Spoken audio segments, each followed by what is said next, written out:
En el pueblo de San Isidro, donde las calles de tierra se volvían barro cuando llovía y polvo cuando el sol apretaba, vivía una familia que no tenía mucho, pero tenía algo que muchos envidiaban sin decirlo.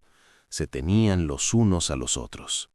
La casa era pequeña, levantada con bloques desiguales y un techo de lámina que crujía con el viento nocturno. Por las rendijas se colaba el frío, y en las noches de lluvia, el sonido del agua golpeando el metal se mezclaba con los suspiros cansados de quienes dormían adentro. Mateo se levantaba todos los días antes del amanecer. No necesitaba reloj, su cuerpo ya estaba acostumbrado al cansancio. Se sentaba al borde de la cama, se pasaba la mano por el rostro endurecido y miraba de reojo a Rosa, su esposa, que dormía ligera, como si incluso en sueños estuviera alerta, cuidando que nada les faltara a sus hijos. Mateo se ponía las botas rotas, tomaba un sorbo de café aguado y salía sin hacer ruido. No le gustaba despedirse, porque sentía que si lo hacía, tal vez no tendría fuerzas para irse. Trabajaba donde hubiera trabajo, un día en el campo, otro cargando sacos, otro mezclando cemento. El sol le quemaba la piel y el sudor le escurría por la espalda, pero nunca se quejaba. Cada golpe de pala, cada saco levantado, llevaba el nombre de sus hijos, Samuel y Tomás, el mayor y el menor. Dos razones para no rendirse. Rosa, mientras tanto, hacía milagros con lo poco que había. Sabía estirar la comida, inventar platillos con casi nada, sonreír cuando el estómago le dolía de hambre. Cuando los niños preguntaban si ella iba a comer, respondía que ya lo había hecho o que no tenía apetito.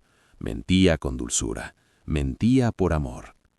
Samuel observaba todo en silencio. Era apenas un niño, pero entendía más de lo que decía. Veía las manos agrietadas de su padre, los ojos cansados de su madre, y algo dentro de él se iba endureciendo poco a poco. Tomás, en cambio, aún creía que el mundo era bueno, que las cosas se arreglaban solas, que su papá podía con todo. Los días pasaban iguales. La pobreza no se iba, pero la familia seguía unida. Las noches, aunque frías, eran cálidas cuando se sentaban juntos a cenar lo poco que había. Mateo contaba historias del trabajo, Rosa reía bajito. Los niños escuchaban como si fueran cuentos de aventuras. En esos momentos nadie pensaba en lo que faltaba. Hasta que un día, algo cambió. Mateo llegó a casa con una sonrisa distinta. No era cansada, no era forzada, era una sonrisa que no se le había visto antes. Traía noticias. Un conocido del pueblo vecino le había ofrecido participar en un negocio. No era algo seguro, pero prometía. Rosa lo escuchó con cautela. Había aprendido a no ilusionarse demasiado. Los niños, en cambio, celebraron como si ya fueran ricos. Al principio el dinero llegó poco a poco, luego más seguido. Mateo ya no regresaba tan sucio ni tan cansado. Compraron comida mejor, luego ropa, después algunos lujos pequeños que antes parecían imposibles. En el pueblo empezaron a mirarlos distinto, algunos con admiración, otros con envidia. Pero con el dinero también llegó la distancia. Mateo comenzó a llegar tarde, a veces no llegaba. Cuando Rosa preguntaba, él respondía con pocas palabras, con impaciencia. Ya no se sentaba a cenar con ellos, ya no contaba historias. El hombre que había trabajado hasta romperse la espalda por su familia empezaba a parecerse a un extraño. Rosa sentía que algo se le escapaba de las manos. Intentó hablar con él, recordarle quiénes eran, de dónde venían. Mateo evitaba la conversación, decía que todo era por ellos, que pronto entenderían, pero su mirada ya no estaba en casa. Una noche, Mateo no volvió. Al principio, Rosa pensó que algo le había pasado. Lo esperó despierta. Luego amaneció. Luego pasó otro día. No hubo llamada, no hubo mensaje, no hubo explicación. Solo un silencio pesado que se instaló en la casa como una sombra. Tomás preguntaba todos los días cuándo regresaría papá. Samuel no respondía. Rosa decía que pronto, que seguro estaba trabajando, pero en el fondo algo dentro de ella se había roto. Los días se volvieron semanas, las semanas meses. Mateo desapareció del pueblo como si nunca hubiera existido, y con él se fue la estabilidad que apenas habían empezado a conocer. Rosa tuvo que salir a trabajar. lavaba ropa ajena, limpiaba casas donde la miraban por encima del hombro, aceptaba pagos injustos porque no tenía opción. A veces soportaba palabras que le dolían más que el cansancio, todo por sus hijos. El cuerpo empezó a pasarle factura.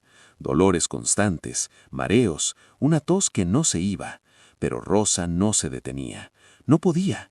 Samuel dejó la escuela para ayudar. Tomás se quedó solo muchas tardes, aprendiendo demasiado pronto lo que era esperar. La enfermedad avanzó en silencio, igual que el abandono. No había dinero para médicos. Rosa decía que solo era cansancio. Samuel sabía que no era verdad, pero no sabía qué hacer. Una noche, Rosa ya no pudo levantarse. Samuel corrió por ayuda, pero fue tarde. En su lecho, Rosa tomó la mano de su hijo mayor. Sus ojos estaban cansados, pero llenos de amor. Le pidió que cuidara de su hermano, que no lo dejara solo, que no repitiera la historia que ellos habían vivido. Samuel lloró como nunca. Le prometió todo. Rosa murió con esa promesa. El funeral fue sencillo. Poca gente, mucho silencio. Para los niños, ese día algo más que su madre fue enterrado. Se enterró la infancia. Desde ese momento, Samuel dejó de ser un niño. Tomás dejó de creer que todo salía bien al final. Los años siguientes fueron duros, hambre, trabajos mal pagados, miradas de lástima. Pero Samuel cumplió su palabra. Protegió a su hermano como pudo, aprendió, trabajó, cayó y se levantó. No se permitió rendirse. Con el tiempo su esfuerzo dio frutos. Samuel era bueno en lo que hacía, responsable, incansable, subió de puesto, ganó respeto. Por primera vez la vida les dio un respiro. Y cuando parecía que el pasado por fin quedaba atrás, el destino decidió ponerlo frente a frente con aquello que más había tratado de olvidar. Una tarde cualquiera, en una calle cualquiera, Samuel vio a un hombre pidiendo limosna. Sucio, encorvado, derrotado. Algo en ese rostro le resultó dolorosamente familiar. Era su padre. Samuel se quedó inmóvil. El ruido de la calle seguía ahí. Los autos viejos pasando, la gente caminando deprisa, alguna risa lejana. Pero para él, todo se apagó. Solo veía a ese hombre sentado en la banqueta, con la cabeza gacha, la ropa rota y una mano extendida temblando levemente. Durante un segundo pensó que su mente le estaba jugando una broma cruel, que no podía ser posible, que su padre no podía estar ahí, reducido a eso. Pero cuanto más lo miraba, más claros se volvían los rasgos. La forma de la nariz, la cicatriz pequeña en la ceja, la misma que Mateo se había hecho años atrás trabajando. No había duda. Era él. Mateo levantó la mirada al notar que alguien se había detenido frente a él. Sus ojos, hundidos y cansados, tardaron unos segundos en enfocar el rostro que tenía enfrente. Cuando lo hizo, su respiración se cortó. No gritó, no sonrió, no lloró de inmediato. Solo abrió la boca, como si el aire se le hubiera ido del pecho. «Samuel», murmuró, con una voz gastada por el tiempo y el arrepentimiento. Ese nombre, dicho por esa voz, atravesó a Samuel como un golpe seco. El pasado regresó de golpe. El hambre, las noches frías, la tos de su madre, el sonido de la tierra cayendo sobre el ataúd. Todo se amontonó dentro de él. Mateo intentó levantarse, pero sus piernas no respondieron del todo. Se apoyó en la pared, torpe, avergonzado. Bajó la mirada, incapaz de sostener los ojos de su hijo. «Hijo, sé que no merezco que me escuches», dijo, con palabras que parecían ensayadas desde hacía años. Yo cometí errores, muchos. Fui un cobarde, pero nunca dejé de pensar en ustedes». Samuel apretó los puños. Quiso gritarle, decirle todo lo que había guardado durante años, pero las palabras no salían. Solo sentía un nudo en la garganta y un fuego en el pecho. «Pensar», respondió finalmente, con una calma que no sentía. «Pensar no nos dio de comer. Pensar no cuidó a mi mamá cuando se estaba muriendo». Mateo cerró los ojos. Las lágrimas comenzaron a caerle sin que pudiera detenerlas. Lo sé», repetía. «Si pudiera volver atrás». «No puedes», lo interrumpió Samuel. y aunque pudieras, ya es tarde. El silencio se extendió entre ellos. Mateo respiraba con dificultad. Samuel sentía que si se quedaba un segundo más, iba a romperse por dentro. Sin decir nada más, dio media vuelta y se fue, dejando atrás a su padre con la mano aún extendida, pero ahora vacía. Esa noche, Samuel no pudo dormir. Cada vez que cerraba los ojos veía a Mateo en la calle, derrotado, pero también veía a Rosa en la cama, pálida, luchando por respirar. Se preguntaba si realmente era justo lo que había hecho. Se preguntaba si el odio que sentía lo estaba convirtiendo en alguien parecido al hombre que despreciaba. Tomás notó algo distinto en su hermano. Al día siguiente, Samuel estaba callado, distante. Finalmente no aguantó más. «¿Lo viste, verdad?», preguntó Tomás, con cuidado. Samuel no respondió de inmediato. Luego asintió. «Es él». Tomás se quedó sin palabras. Durante años, para él su padre había sido casi un recuerdo borroso, una figura que existía más en preguntas que en certezas. «¿Qué hiciste?», preguntó. «Nada», respondió Samuel. «Lo dejé ahí». Tomás bajó la mirada. No dijo que estaba bien ni que estaba mal. Solo sintió una tristeza profunda, una de esas que no saben de culpables claros. A partir de ese día, los hermanos comenzaron a ver a Mateo en distintos puntos del pueblo, siempre pidiendo, siempre más delgado, más cansado. Nunca se acercaba a ellos, parecía entender que no tenía derecho. Samuel intentaba ignorarlo, pero cada encuentro era una herida nueva. Una parte de él quería ayudarlo, darle al menos un plato de comida. Otra parte recordaba cómo había suplicado ayuda cuando su madre estaba enferma, cómo había esperado una llamada que nunca llegó. Tomás, en cambio, luchaba con recuerdos distintos. Recordaba a un padre que lo cargaba en los hombros, que reía, que les contaba historias. No podía borrar eso tan fácilmente. «¿Y si lo ayudamos?», preguntó una noche. «No digo perdonarlo, solo ayudarlo a no morir en la calle». Samuel lo miró largo rato. No respondió. No porque no tuviera una respuesta, sino porque tenía demasiadas. Los días pasaron. Mateo empeoraba. Su aspecto era cada vez más frágil. El pueblo que antes lo había visto prosperar y luego desaparecer, ahora apenas lo reconocía. Algunos lo despreciaban, otros lo ignoraban. Nadie sabía realmente quién era.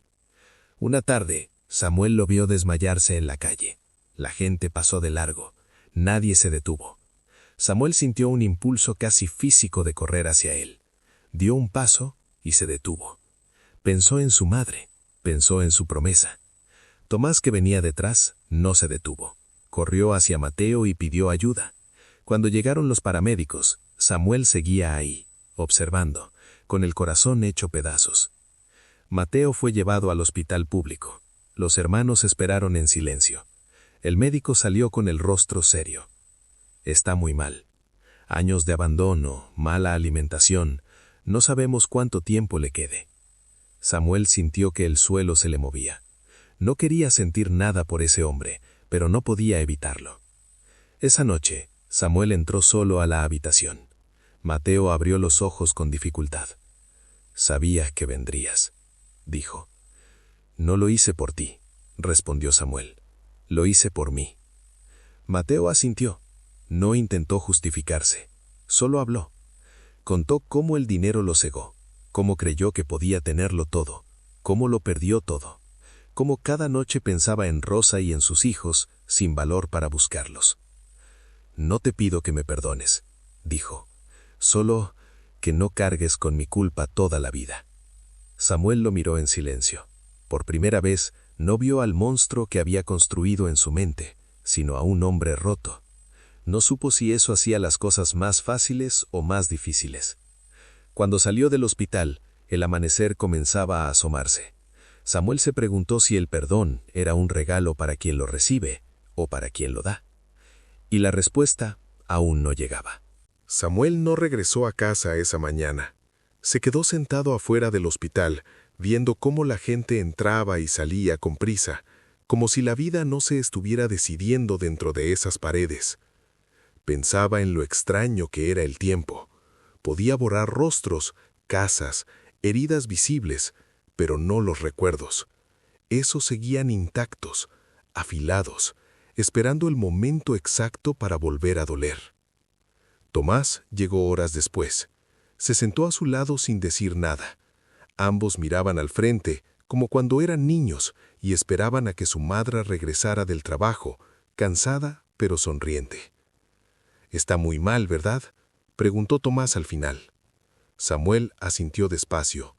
«Puede que no salga de esta». Tomás cerró los ojos. No lloró, no aún. Había aprendido, igual que su hermano, a contener las emociones hasta que ya no cupieran dentro. «¿Sabes qué es lo que más me duele?», dijo. «Que si muere, nunca sabré si hubiera podido ser distinto». Samuel lo miró por primera vez desde que llegó. Entendía demasiado bien esa sensación. La duda era un castigo silencioso. Pasaron los días. Mateo seguía vivo, pero apenas. A ratos despertaba y hablaba poco. A ratos parecía irse. Samuel iba al hospital todos los días, aunque no siempre entraba. A veces solo se quedaba afuera, como si no se sintiera con derecho a cruzar esa puerta. En uno de esos días, mientras Samuel esperaba, una mujer mayor se sentó a su lado. Había estado visitando a su esposo enfermo durante meses. «No te castigues tanto», le dijo, como si pudiera leerle el alma. «El rencor pesa más que el perdón». Samuel no respondió. Pensó en lo fácil que era decirlo cuando no se había vivido lo que él vivió. Esa noche, Samuel soñó con su madre. La vio joven, sana, sonriendo. No decía nada, solo lo miraba. Al despertar, tenía los ojos llenos de lágrimas y una sensación extraña en el pecho. No era paz, tampoco rabia. Era algo parecido a la nostalgia de algo que nunca volvería. Al día siguiente, el médico fue claro. Mateo no tenía mucho tiempo. Tal vez días, tal vez semanas. Tomás entró a verlo solo esa tarde. Se sentó junto a la cama, nervioso. Mateo abrió los ojos y al verlo sonrió débilmente. «Estás grande», susurró. «Tu mamá estaría orgullosa». Tomás apretó los labios. No quería llorar frente a él, pero no pudo evitarlo. «¿Por qué nos dejaste?», preguntó al fin. «Dímelo sin mentiras». Mateo respiró hondo, como si cada palabra le costara vida. «Porque fui débil, porque pensé que el dinero me haría sentir suficiente. Y cuando quise volver, ya no supe cómo. Me dio miedo verlos a los ojos». Tomás bajó la cabeza. No era una respuesta que arreglara nada, pero al menos era verdad. «Samuel no puede perdonarte. Yo no sé si puedo». Mateo asintió. «No los culpo». Cuando Tomás salió, se encontró con Samuel en el pasillo. No dijeron nada, pero Samuel supo por la forma en que su hermano caminaba que algo había cambiado dentro de él. Los días siguientes fueron una tortura silenciosa. Samuel se debatía entre lo que sentía correcto y lo que sentía humano. Ayudar a su padre no borraría el pasado, pero abandonarlo ahora, ¿no era repetir la misma historia? Una tarde, Samuel volvió a entrar a la habitación. Mateo estaba despierto. «No vine a perdonarte», dijo Samuel, sin rodeos. «Vine a decirte lo que hiciste». Y se lo dijo todo. El hambre, el miedo, la enfermedad de su madre, la rabia, el juramento que hizo junto a su cama. Mateo lloró en silencio. No se defendió, no interrumpió. «Viví odiándote», continuó Samuel, «y ese odio me hizo fuerte, pero también me hizo frío». Mateo lo miró con los ojos llenos de culpa. «Si pudiera cargar yo con ese odio, lo haría», susurró. Samuel respiró profundo. «No puedo perdonarte, tal vez nunca pueda, pero tampoco quiero seguir viviendo atado a lo que hiciste». Mateo entendió, y por primera vez pareció descansar. Esa noche, Mateo murió. No hubo grandes despedidas, no hubo palabras finales, solo un último suspiro y un silencio largo. Samuel y Tomás se quedaron de pie junto a la cama. No lloraron de inmediato. El llanto llegó después, cuando ya no había nada que hacer. El entierro fue aún más sencillo que el de Rosa. Poca gente, casi nadie. Para el pueblo, Mateo era solo un mendigo más. Para sus hijos, Era una historia inconclusa. Con el tiempo los hermanos siguieron adelante. Samuel mantuvo su trabajo, Tomás estudió. La vida no se volvió perfecta, pero fue digna. A veces, cuando pasaban por la calle donde Mateo solía mendigar, Samuel sentía un nudo en el pecho. No sabía si había hecho lo correcto. Tal vez nunca lo sabría. Pero algo sí era claro. No repetirían la historia. No abandonarían. No huirían. Porque aunque el perdón no siempre llega, la esperanza a veces sí. Después del entierro, los días no se volvieron más ligeros. No hubo alivio inmediato ni sensación de cierre. Samuel pensó que la muerte de su padre traería descanso, que al menos la duda terminaría ahí. Pero no fue así. La ausencia se transformó en otra cosa, en una especie de eco que aparecía cuando menos lo esperaba. A veces era una imagen fugaz del hombre que había sido antes, cargándolo sobre los hombros cuando eran niños. Otras veces era el mendigo derrotado, extendiendo la mano con vergüenza. Ambas versiones convivían en su mente, sin dejarlo en paz. Tomás, por su parte, comenzó a hablar más de lo que sentía. A diferencia de Samuel, no se había permitido endurecerse del todo. Lloraba cuando lo necesitaba. Se quedaba en silencio cuando las palabras no alcanzaban. A veces hablaba de su padre como si aún estuviera vivo, como si hubiera quedado algo pendiente que no sabía nombrar. «No lo odio», dijo una noche mientras cenaban, «pero tampoco sé si lo perdoné». Samuel lo escuchó con atención. Durante años había sido él quien tomaba las decisiones, quien cargaba con la responsabilidad, quien creía que debía ser fuerte todo el tiempo. Ahora entendía que esa fortaleza también había tenido un costo. «Tal vez no se trata de perdonar», respondió. «Tal vez solo se trata de no repetirlo». El tiempo siguió avanzando, indiferente. Samuel se enfocó en su trabajo, pero ya no con la misma frialdad de antes. Algo en él se había movido. Empezó a prestar más atención a las personas a su alrededor, a las historias que no se contaban a simple vista. Cada vez que veía a alguien pidiendo ayuda en la calle, no podía evitar preguntarse qué historia había detrás. No siempre ayudaba, pero tampoco apartaba la mirada. Una tarde, al salir del trabajo, se encontró con una mujer joven y un niño pequeño sentados en la acera. El niño tenía los zapatos rotos. Samuel se detuvo. Por un instante vio a Tomás en ese niño. Sin decir mucho, les ofreció comida. La mujer agradeció con una mirada que decía más que cualquier palabra. Esa noche, Samuel entendió algo que nunca había querido aceptar. Ayudar no borraba el pasado, pero sí podía cambiar el presente de alguien más. Tomás terminó sus estudios con esfuerzo. Hubo momentos en los que estuvo a punto de abandonar, cuando el cansancio y la falta de recursos pesaban demasiado. Pero siempre recordaba a su madre, su voz suave, su sacrificio silencioso. Eso lo empujaba a seguir. Un día, Tomás le preguntó a Samuel si creía que su madre los habría visto así, cargando todavía con tanto dolor. Samuel no supo qué responder.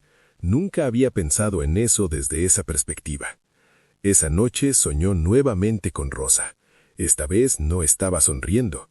Lo miraba con tristeza, pero también con comprensión. Al despertar, Samuel sintió una certeza nueva. Honrarla no significaba vivir desde el rencor, sino desde la dignidad que ella siempre les enseñó. Pasaron los años, el pueblo cambió, algunas calles se pavimentaron, otras siguieron siendo de tierra. La casa donde habían crecido ya no existía. En su lugar había un terreno vacío. Samuel se detuvo ahí una vez, en silencio. Recordó las risas, las noches difíciles, la voz de su madre llamándolos a cenar. «Salimos adelante», murmuró, «como prometí». Tomás se convirtió en un hombre tranquilo, empático. Samuel seguía siendo serio, pero ya no era frío. Había aprendido que la dureza extrema también podía ser una forma de huida. A veces hablaban de su padre, no con rabia, no con cariño, con una especie de aceptación amarga. Como se habla de una tormenta que pasó y dejó daños, pero también enseñanzas. Samuel nunca supo si había tomado la decisión correcta. Nunca tuvo una respuesta clara a las preguntas que lo habían atormentado durante tanto tiempo. ¿Había sido justo? ¿Había sido cruel? ¿Había sido humano? Tal vez la vida no da respuestas cerradas. Tal vez solo ofrece caminos y nos obliga a vivir con lo que elegimos. Lo único que Samuel tenía claro era esto. No se convirtió en su padre. No abandonó. No huyó cuando las cosas se pusieron difíciles. Y eso, para él, ya era una forma de victoria. Porque aunque el pasado duele, no tiene por qué definir el futuro. Y así, sin aplausos ni finales perfectos, la historia de esa familia de pueblo siguió adelante, marcada por la pérdida, el engaño y la tristeza, pero también por la esperanza silenciosa de que aún después de todo, era posible vivir con el corazón abierto. Cuéntanos, ¿tú qué hubieras hecho? ¿Perdonarías a tu padre por haberte abandonado? ¿Harías lo mismo que Samuel y Tomás? Escríbenos cuál es tu opinión en la cajita de comentarios. Recuerda que aquí en Ecos Silenciosos narramos historias de vida, las cuales nos pueden dejar enseñanzas. Comparte y deja tu like. Eso nos ayuda a traer más historias. Nos vemos en un próximo video.